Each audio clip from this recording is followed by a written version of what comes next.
Hello everyone, स्वागत है आप सबका हिंदी क्लास पर। दोस्तों आज है 3 मई 2023 और 3 मई 2023 का आपका एसएससी एमटीएस का फर्स्ट शिफ्ट का एग्जाम हो चुका है। तो आइए फर्स्ट शिफ्ट में आए हुए सभी प्रश्नों का हम लोग एनालिसिस करते हैं, जिसमें आपका स्टैटिक जीके है, करंट अफेयर है, हिस्ट्री है, जियोग्राफी है, इकोनॉमिक है, साइंस है, पॉलिटी के प्रश्न लिए गए हैं। तो देखिए हम लोग प्रश्नों को थोड़ा विस्तार से समझेंगे, ठीक है, या फिर ऐसे देखेंगे कि जो प्रश्न आज आया हुआ है इससे संबंधित और कितने भी प्रश्न हमारे एग्जाम में पूछे जा सकते हैं। जब इस तरह से हम पढ़ते हैं तो आने वाले दिनों में जिन भी भैया बहनों का एग्जाम है उनके लिए बहुत इंपॉर्टेंट वीडियो हो जाती है। तो चलिए हम लोग प्रश्नों की शुरुआत करते हैं। देखिए आपके एग्जाम में आज से एक प्रश्न पूछा गया था कि पुदुमई पेन योजना किस राज्य की है। तो देखिए ये थोड़ा हार्ड प्रश्न पूछा गया था, ये थोड़ा डीपली प्रश्न भी हम कह सकते हैं, ठीक है। इसको कुछ बच्चे हैं जो नहीं कर पाए होंगे तो इसके लिए परेशान नहीं होना है, क्योंकि प्रत्येक शिफ्ट में एक दो प्रश्न ऐसे पूछे लिए जाते हैं, ठीक है। तो देखिए जो पुदुमई पेन योजना थी यह तमिलनाडु राज्य की थी, और तमिलनाडु राज्य आपके इस वाले प्रश्न के ऑप्शन में भी दिया गया था और यही आपका राइट आंसर था। अब देखिए प्रत्येक दिन आपसे एक बुक पूछी जा रही है और बुक में देखिए क्या पूछा जा रहा है, आत्मकथा पूछी जा रही है। अब देखिए आज की बुक थी ड्रीम ऑफ माई लाइफ, किसकी आत्मकथा है। दोस्तों कल भी बुक पूछी गई थी, वो भी आत्मकथा ही थी, मिल्खा सिंह की। आज भी पूछी गई वो भी आत्मकथा, इसलिए आत्मकथा से बनने वाले जितने भी प्रश्न हो सकते हैं, जितने भी राइटर की जो भी बुकें हैं और वो स्पेशल आत्मकथा हो, तो उसको आप लोग जरूर देख के जाइए एक बार। देखिए जो ड्रीम फॉर माई फादर आत्मकथा थी यह बराक ओबामा की थी। देखिए बराक ओबामा कौन है, तो यह अमेरिका के पूर्व राष्ट्रपति रह चुके हैं। देखिए इनके बारे में थोड़ा समझते हैं। यह पुस्तक घटनाओं की एक डायरी है जो उनके प्रारंभिक जीवन के बारे में बताती है। देखिए ऐसी बुक, ऐसी कोई पुस्तक जिसमें संघर्ष हो, किसी व्यक्ति की संघर्ष हो, किसी राष्ट्रपति की, किसी प्रधानमंत्री की, या फिर किसी जो खेल में है जैसे मिल्खा सिंह हो गए, या फिर नीरज चोपड़ा है, पीवी सिंधु है, इस प्रकार से जितने भी जो फेमस खिलाड़ी हैं जिनको गोल्ड मेडल मिला है, कोई पुरस्कार मिल गया है, पद्म पुरस्कार या फिर पद्म विभूषण, ऐसे पुरस्कार जिनको प्राप्त हुए, तो इनकी बुकें जो है आप एक नज़र में जरूर देख के जाना। जिन्होंने अभी एग्जाम नहीं दिया उनके लिए बहुत इंपॉर्टेंट चीज यहाँ पर मैं डिस्कस करूंगा, एक एक प्रश्नों को आपको देखते रहना है। देखिए नेक्स्ट आपसे प्रश्न पूछा गया था कि बैसाखी प्रतिवर्ष किस माह में मनाया जाता है। एसएससी का बहुत मतलब इंपॉर्टेंट क्वेश्चन है ये प्रत्येक एग्जामों में पूछती है एसएससी। और इसी प्रश्न को कि वैसाखी प्रतिवर्ष किस माह में मनाया जाता है, तो इसका राइट आंसर था अप्रैल माह में, और अप्रैल माह आपके ऑप्शन में भी था और यही आपका राइट आंसर था। अब देखिए नेक्स्ट एक बहुत इंपॉर्टेंट प्रश्न है, रामाख्या मंदिर किस भगवान को समर्पित है। अब देखिए इसमें क्या होगा कि रामाख्या मंदिर को देखकर हम भगवान राम को भी सही कर सकते हैं, और आपके ऑप्शन में हो सकता है भगवान राम ही पहले नंबर पर दिया हो, जबकि यह मंदिर जो है भगवान शिव को समर्पित था, ठीक है। रामाख्या मंदिर भगवान शिव को समर्पित है और यही आपका राइट आंसर था। और देखिए दूसरा एक मोस्ट इंपॉर्टेंट प्रश्न इसी से है, एक आपसे जरूर पूछा जाएगा किसी न किसी स्टेप में कि हम्पी में जो विरूपाक्ष मंदिर है यह किस भगवान को समर्पित है, किस हिंदू भगवान को समर्पित है। आप ध्यान रखना यह भी भगवान शिव को ही समर्पित है। भगवान शिव से यही वाला मंदिर हमेशा पूछा जाता है, ठीक है, हम्पी का विरूपाक्ष मंदिर, इसको जरूर ध्यान रखना जिन्होंने भी एग्जाम नहीं दिया है। देखिए नेक्स्ट आपसे आज एक प्रश्न पूछा गया था कि रक्षा निर्यात बॉर्डर समझौता जो फिलीपींस के साथ हुआ था, भारत का देखिए रक्षा निर्यात बॉर्डर समझौता हुआ था फिलीपींस के साथ, जो कि जनवरी 2022 में हुआ था। तो उसी को पूछा गया है कितने डॉलर में किया गया था। तो ध्यान रखना 375 मिलियन यूएस डॉलर में, ठीक है, 375 मिलियन यूएस डॉलर में किया गया था, यही आपका ऑप्शन राइट था। देखिए नेक्स्ट आपसे हमने कल भी कहा था, सभी बच्चों से हमने रिक्वेस्ट कहा था कि 2011 की जनगणना के अनुसार जितने भी प्रश्न आप पढ़ के जा सकते हैं सभी प्रश्नों को पढ़ के जाइए। देखिए वहां से फिर से प्रश्न पूछा गया कि 2011 की जनगणना के अनुसार सर्वाधिक लिंगानुपात किस केंद्र शासित प्रदेश का है। तो आप ध्यान रखना 2011 की जनगणना के अनुसार सबसे अधिक जो लिंगानुपात है वह पुदुचेरी की है, कितना है, तो 1176। अब आप सोचेंगे कि लिंगानुपात क्या है, तो हम आपको लिंगानुपात पहले डिस्कस करते हैं। लिंगानुपात, किसी राज्य की लिंगानुपात क्या कहलाती है, किसी भी स्थान पर या फिर किसी भी राज्य में, किसी भी देश में प्रति व्यक्ति पर प्रति महिलाओं की संख्या, प्रति व्यक्ति पर प्रति 1000 पुरुषों पर महिलाओं की संख्या लिंगानुपात कहलाती है, ठीक है। क्या, प्रति 1000 पुरुषों पर महिलाओं की संख्या लिंगानुपात का। मान लीजिए कहीं पर 1000 पुरुष हैं तो 1000 पुरुष पर कितनी महिलाएं हैं, तो जो पुदुचेरी है इसमें 1000 पुरुष पर 1176 जो है महिलाएं थी। देखिए यहां पर आपसे क्या पूछा गया था, केंद्र शासित प्रदेश पूछा गया है, न कि राज्य पूछा। अगर राज्य पूछता तब केरल सही होता है, लेकिन केंद्र शासित प्रदेश पूछा है, इसलिए आपका राइट आंसर है पुदुचेरी। अब देखिए दूसरा इसी से प्रश्न क्या बनेगा, इसी से देखिए हमने सभी चीजों को डिस्कस कर दिया है, सभी लोग ध्यान से देखना कि 2011 की जनगणना के अनुसार सबसे कम लिंगानुपात किस केंद्र शासित प्रदेश का है, तब वहां पर आपका राइट आंसर होगा दमन द्वीप का है, जो कि 583 है, यानी प्रति 1000 पुरुषों पर महिलाओं की संख्या 583 ही है। और जब से पूछा जाए कि सबसे अधिक लिंगानुपात किस केंद्र शासित प्रदेश का है, ध्यान रखना पुदुचेरी का है। अब देखिए इसी से संबंधित नेक्स्ट पॉइंट देखिए, एक एक पॉइंट को आप देख के जाना है जिनका एग्जाम नहीं हुआ है। देखिए यदि आपसे पूछे कि 2011 की जनगणना के अनुसार सबसे अधिक किस राज्य का लिंगानुपात था, वो केंद्र शासित प्रदेश था। अब राज्य पूछ रहा है, जब राज्य पूछे ध्यान रखना केरल का था 1084, यानी 1000 पुरुषों पर 1084 महिलाएं थी। फिर देखिए ये तो पूछे कि 2011 की जनगणना के अनुसार सबसे कम लिंगानुपात वाला राज्य कौन सा था, तो ध्यान रखना हरियाणा था। सबसे अधिक केरल, सबसे कम हरियाणा। हरियाणा का लिंगानुपात कितना था, तो 879 था, यानी 1000 पुरुषों पर 879 महिलाएं थी।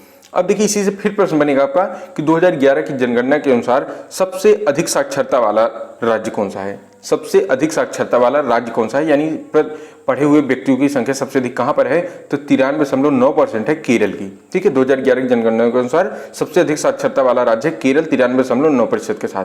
और जब पूछा जाए कि 2011 की जनगणना के अनुसार सबसे कम साक्षरता वाला राज्य कौन सा है, तो ध्यान रखना बिहार है, जिसकी साक्षरता दर थी 61.80%, जो कि बहुत कम है। देखिए नेक्स्ट यहीं से प्रश्न बनेगा कि 2011 की जनगणना के अनुसार भारत की साक्षरता दर कितनी थी, तब आपको वहां पर ध्यान रखना है कि 74.04% थी। और आप ध्यान रखो जितने भी एक एक पॉइंट ये भी आपको बता रहे हैं, आपके एग्जाम में जरूर प्रत्येक शिफ्टों में यहाँ से एक प्रश्न मिलेगा आपको देखने को, इसलिए हमने यहाँ पर डिस्कस कर दिया जिससे कि आपको परेशानी न होने पाए। देखिए नेक्स्ट प्रश्न यहाँ से आपसे बनेगा, देखिए भारत की साक्षरता दर तो हो गई 74.04%, लेकिन अब पूछा जाएगा कि 2011 की जनगणना के अनुसार किस जिले की सबसे जो है अधिक वो थी साक्षरता दर। तब आपको ध्यान रखना है कि 2011 की जनगणना के अनुसार सिरछिप एक जिला है, भारत का सबसे अधिक साक्षर जिला था। एक सिरछिप जिला है जिसकी साक्षरता दर सबसे अधिक थी 2011 की जनगणना के अनुसार, जिला की बात कर रहे हैं। और सिरछिप जिला भारत की मिजोरम राज्य का एक शहर है, यह मिजोरम राज्य का है। ठीक है, इसको ध्यान रखना है आपको, भारत की मिजोरम का। और 2011 की जनगणना के अनुसार इस सिरछिप जिले की औसत साक्षरता दर कितनी थी, तो 98.23% रही है। जब जिला पूछा जाएगा सबसे अधिक, तब ध्यान रखना कि सिरछिप जिला है मिजोरम का 98.23% के साथ। तो 2011 की जनगणना के अनुसार जितने प्रश्न बन सकते थे सभी को हमने डिस्कस किया है, और सभी को आप लोग जरूर ध्यान से देख कर जाना। यहाँ से एक प्रश्न बनने वाला है।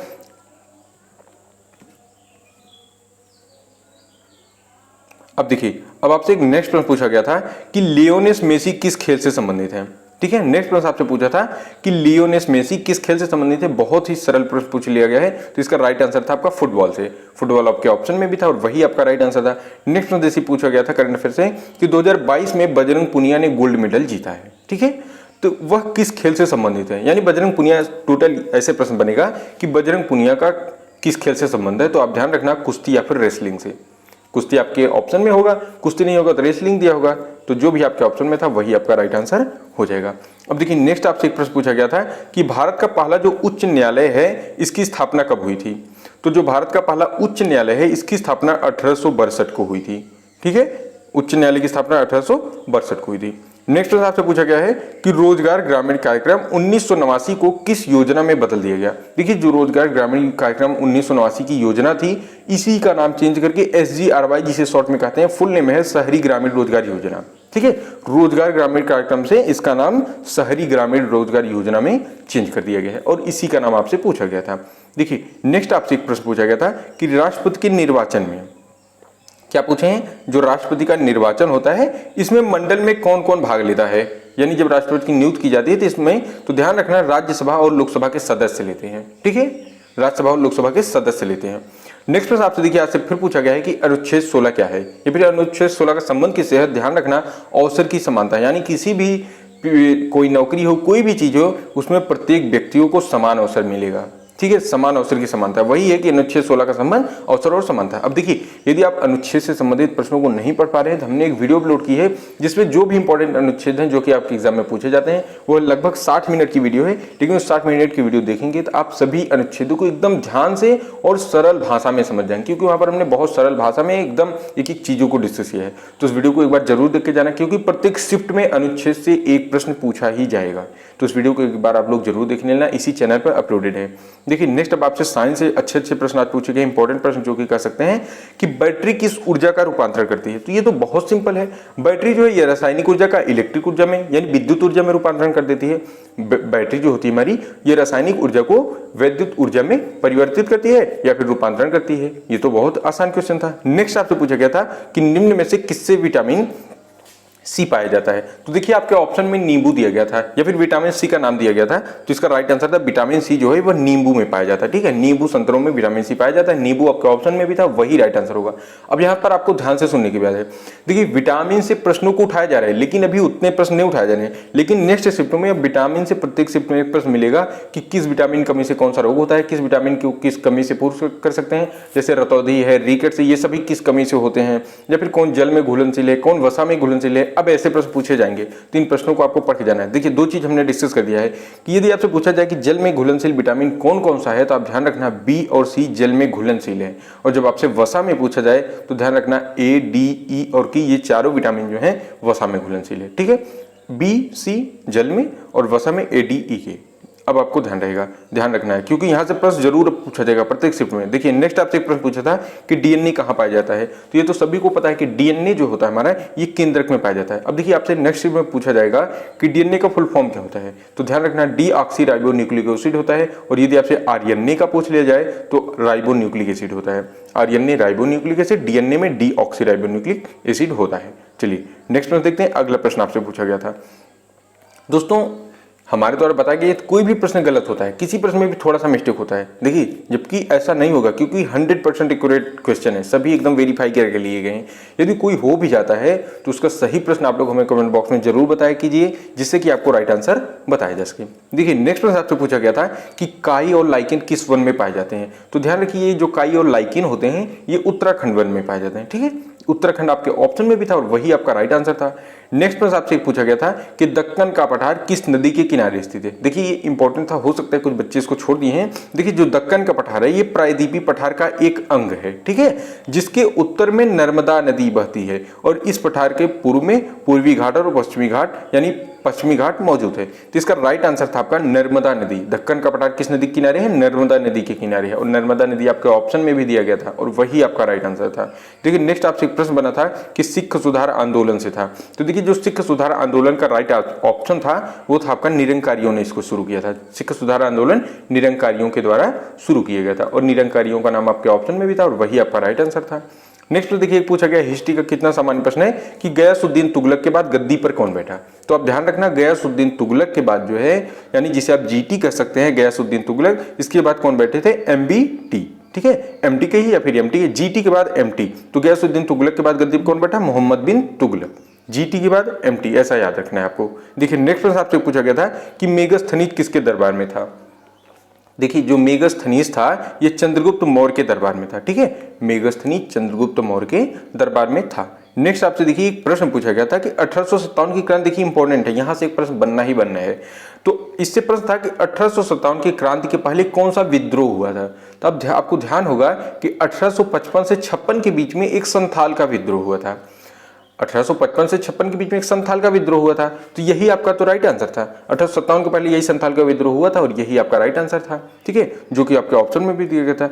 अब दोस्तों हम आपसे डिस्कस करते हैं कि किस सब्जेक्ट से कितने प्रश्न पूछे जा रहे हैं। तो आप ध्यान रखना करंट अफेयर से आपका 2 प्रश्न पूछा जा रहा है, जियोग्राफी से 2 प्रश्न पूछा जा रहा है, स्टैटिक जीके से लगभग 10 प्रश्न पूछे जा रहे हैं, हिस्ट्री से 4 प्रश्न पूछे जा रहे हैं, पॉलिटी से 3 या 4 प्रश्न पूछ रहा है, इकोनॉमिक्स से 2 प्रश्न, साइंस से 2-3 प्रश्न पूछ रहा है। लेकिन अब आप ध्यान रखना साइंस से प्रश्नों की संख्या बढ़ने वाली है, स्टैटिक जीको को कम करेंगे और साइंस से प्रश्नों को उठाने वाले हैं। जैसे हमने आपको बता दिया वसा से प्रश्न पूछे जाएंगे, बायोलॉजी से प्रश्न पूछे जाएंगे। अब चीजों का जो है नाम पूछा जाएगा, जैसे पीकॉक का नाम, मोर का क्या नाम है, मटर का रासायनिक नाम क्या है, इस टाइप से प्रश्न पूछे जाएंगे। और विटामिन से 100% आपको प्रत्येक शिफ्टों में प्रश्न मिलने वाला है। और ध्यान रखना आप 2011 की जनगणना के अनुसार जितने भी प्रश्न आप पढ़ के जा सकते हैं उतने प्रश्नों को पढ़ के जाइए। और हाँ, जितने भी भैया बने इस वीडियो को देख रहे हैं, आप सबसे रिक्वेस्ट है कि अभी जिन्होंने एग्जाम नहीं दिया है, प्रतिदिन प्रत्येक शिफ्टों की वीडियो आप लोग देखता करिए। ठीक है, जो भी एनालिसिस कराया जाता है उसको जरूर देखिए। इससे क्या होगा कि आपको एक बेस पता चलेगा कि किस सब्जेक्ट से किस टाइप के प्रश्न पूछे जा रहे हैं। ठीक है, तो आज की वीडियो इसी के साथ यहाँ पर समाप्त होती हुई मिलते हैं हम आपको एक नेक्स्ट वीडियो में एक नए टॉपिक के साथ मिलेंगे। तब तक के लिए जय हिंद, जय भारत।